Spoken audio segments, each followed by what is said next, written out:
양도세 중과 다시 시행되면 중과세율보다 더 무서운 게 옵니다. 어제 오후 세무사 사무실에서 박 사장님은 충격적인 이야기를 들었습니다. 양도세 중과가 다시 시행될 가능성이 높다는 것이었습니다. 박 사장님은 아파트 세 채를 가지고 있습니다. 한 채를 팔려고 계획 중이었습니다. 하지만 세무사의 다음 말에 얼굴이 하얗게 질렸습니다. 중과세율만 무서운 게 아닙니다. 그보다 더 무서운 것들이 같이 옵니다. 박 사장님은 물었습니다. 중과세율보다 더 무서운 게 뭡니까? 세무사는 한숨을 쉬며 설명하기 시작했습니다. 박 사장님은 듣는 내내 식은땀이 흘렀습니다. 집으로 돌아온 박 사장님은 아내에게 말했습니다. 큰일 났소. 양도세 중과가 부활하면 우리 계획을 다 바꿔야 할 것 같소. 아내는 놀라며 물었습니다. 중과세율이 그렇게 높나요? 박 사장님은 고개를 저었습니다. 세율보다 더 무서운 게 따로 있다고 말입니다. 여러분은 혹시 알고 계십니까? 양도세 중과가 부활하면 중과세율만 문제가 아니라는 것을, 그 뒤에 숨어있는 더 무서운 것들이 있다는 것을 말입니다. 다주택자는 물론이고 1주택자도 영향을 받을 수 있습니다.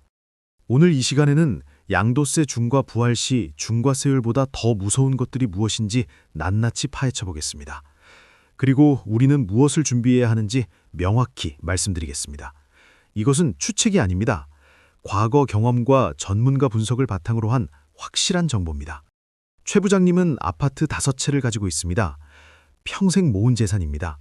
노후 대비용으로 하나씩 모았습니다. 양도세 중과가 한시적으로 유예됐을 때 안심했습니다.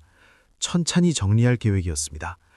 하지만 중과가 다시 시행된다는 소식을 들었습니다. 최 부장님은 급해졌습니다. 서둘러 한 채를 팔기로 했습니다. 세무사를 찾아갔습니다. 세금이 얼마나 나올지 계산을 부탁했습니다. 세무사는 계산기를 두드렸습니다. 그리고 숫자를 보여줬습니다. 최 부장님은 눈이 휘둥그레졌습니다. 생각했던 것보다 훨씬 많았습니다. 중과세율이 적용되니 세금이 엄청났습니다. 하지만 세무사는 말했습니다. 이게 끝이 아니라고 했습니다. 더 무서운 것들이 있다고 경고했습니다. 최 부장님은 물었습니다. 뭐가 더 있습니까? 첫 번째로 더 무서운 것은 장기 보유 특별 공제 배제입니다. 세무사가 설명했습니다. 일반적으로 집을 오래 보유하면 세금 혜택을 줍니다. 장기 보유 특별 공제라는 것입니다. 20년 넘게 보유하면 최대 30%까지 공제받을 수 있습니다. 세금이 크게 줄어듭니다. 하지만 양도세 중과 대상이 되면 이 혜택이 사라집니다. 최 부장님의 경우가 그랬습니다. 25년 동안 보유한 아파트였습니다. 원래대로라면 장기 보유 특별 공제를 받아야 했습니다. 하지만 중과 대상이 되면서 이 혜택을 못 받게 됐습니다. 세금이 얼마나 차이 날까요? 수천만 원이 달랐습니다. 장기 보유 특별 공제를 받으면 세금이 크게 줄어들었을 텐데 말입니다. 최 부장님은 억울했습니다. 평생 성실하게 일해서 집을 모았습니다. 오래 보유했으니 혜택을 받아야 하는데 오히려 불이익을 당합니다. 다주택자라는 이유만으로 말입니다. 최 부장님은 말합니다. 장기 보유 특별 공제 배제가 중과세율만큼 아프다고, 이것을 모르는 사람이 많다고 강조합니다. 반드시 확인하라고 조언합니다. 두 번째로 더 무서운 것은 기본공제 미적용입니다. 정 여사님이 이것 때문에 충격을 받았습니다. 세무사에게 설명을 들었습니다. 일관적으로 양도소득세에는 기본공제가 있다고 했습니다.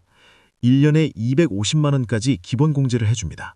작은 금액이지만 없는 것보다는 낫습니다. 하지만 중과 대상이 되면 이것도 사라집니다. 정 여사님은 올해 집 2채를 팔 계획이었습니다. 원래대로라면 각각 기본공제를 받을 수 있었습니다. 하지만 중과가 적용되면서 한 푼도 못 받게 됐습니다. 금액은 크지 않지만 심리적으로 타격이 컸습니다. 모든 혜택이 사라진다는 느낌이었습니다. 정 여사님은 억울했습니다. 정 여사님은 말합니다. 기본공제까지 없애는 것은 과하다고, 다주택자를 범죄자 취급하는 것 같다고 분통을 터뜨립니다. 세 번째로 더 무서운 것은 가산세 폭탄입니다. 강 선생님이 이것을 경험했습니다. 양도세 신고를 제때 하지 못했습니다. 바빠서 깜빡했습니다. 불과 며칠 늦었을 뿐인데 가산세가 붙었습니다. 일반적으로도 가산세는 부담스럽습니다. 하지만 중과 대상의 가산세는 더 무섭습니다. 세금 자체가 크니까 가산세도 큽니다. 강 선생님의 경우 며칠 늦었을 뿐인데 가산세가 수백만 원이었습니다. 원래 세금도 많은데 가산세까지 더해지니 감당하기 어려웠습니다. 더 무서운 것은 무신고 가산세입니다. 만약 양도세 신고 자체를 하지 않으면 어떻게 될까요? 무신고 가산세가 붙습니다. 세금의 20%에서 40%까지 붙을 수 있습니다. 중과 대상이면 원래 세금이 큽니다. 거기에 무신고 가산세까지 붙으면 천문학적인 금액이 됩니다. 파산할 수도 있습니다. 강 선생님은 말합니다. 가산세는 정말 무섭다고 절대 신고 기한을 놓치지 말라고 경고합니다. 네 번째로 더 무서운 것은 시장 위축입니다. 윤 부장님이 이것을 체감하고 있습니다. 양도세 중과가 시행되면 다주택자들이 집을 팔기 시작합니다. 세금 폭탄을 피하기 위해서입니다. 매물이 쏟아집니다. 시장에 집이 넘쳐납니다. 공급이 늘어나면 가격이 떨어집니다. 윤 부장님이 팔려는 집도 가격이 내려갔습니다. 원래 받으려던 가격에 팔 수 없게 됐습니다. 급매로 내놓아야 했습니다. 가격을 크게 낮춰야 겨우 팔렸습니다. 세금도 많이 내고 집값도 떨어지고 이중고를 겪었습니다. 윤 부장님은 말합니다. 시장 위축이 실질적으로 가장 아프다고 세금만 문제가 아니라고 강조합니다. 다섯 번째로 더 무서운 것은 대출 압박입니다. 조 사장님이 이 문제에 직면했습니다. 집을 담보로 대출을 받았습니다. 월세 수입으로 이자를 갚고 있었습니다. 하지만 양도세 중과가 시행되면서 계획이 틀어졌습니다. 집을 팔아야 하는데 세금이 너무 많습니다. 팔아도 대출을 다 갚지 못할 것 같습니다. 은행은 압박을 넣기 시작했습니다. 대출 연장이 어려울 수 있다고 했습니다. 조 사장님은 진퇴난ян에 빠졌습니다. 팔자니 손해고 안 팔자니 대출 압박이 있습니다. 조 사장님은 말합니다. 대출이 있는 다주택자는 더 위험하다고 미리 대비해야 한다고 경고합니다. 여섯 번째로 더 무서운 것은 증여세 폭탄입니다. 이 여사님이 이것을 고려하고 있습니다. 양도세가 무서우니 자녀에게 증여하는 것은 어떨까 생각했습니다. 하지만 세무사에게 계산을 받고 놀랐습니다. 증여세도 만만치 않습니다. 집값이 높으니 증여세도 높습니다. 게다가 자녀가 나중에 팔 때 양도세도 내야 합니다. 증여받은 가격이 기준이니 양도 차익이 큽니다. 결국 세금을 2번 내는 셈입니다. 이 여사님은 고민에 빠졌습니다. 팔자니 양도세 폭탄, 증여하자니 증여세 폭탄입니다.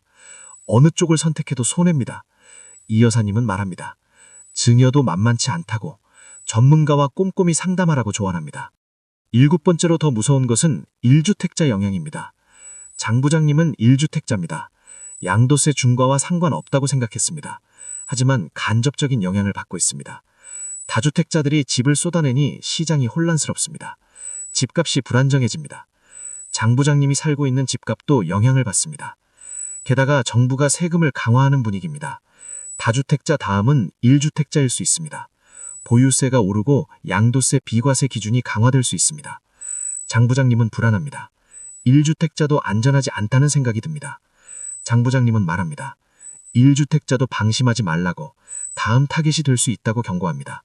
아홉 번째로 더 무서운 것은 심리적인 압박입니다. 황 선생님이 이것을 겪고 있습니다. 양도세 중과 이야기만 나오면 스트레스를 받습니다. 밤에 잠을 이루지 못합니다. 집을 언제 팔아야 할지 고민입니다. 지금 팔면 손해 같고 나중에 팔면 세금이 더 많을 것 같습니다. 결정을 내리지 못하고 계속 고민만 합니다. 건강도 나빠졌습니다.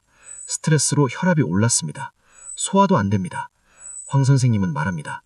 심리적인 압박이 가장 힘들다고 정신 건강을 챙기라고 조언합니다. 열 번째로 더 무서운 것은 가족 갈등입니다. 김 사장님 가족이 이것 때문에 싸우고 있습니다. 집을 어떻게 처리할지 의견이 다릅니다. 김 사장님은 빨리 팔고 싶습니다. 하지만 아내는 기다리자고 합니다. 자녀들도 각자 의견이 다릅니다. 가족 회의를 해도 결론이 나지 않습니다. 감정이 상합니다. 서로 비난합니다. 가족 분위기가 나빠집니다. 김 사장님은 말합니다. 가족 갈등이 제일 아프다고 돈보다 가족이 중요하다고 강조합니다.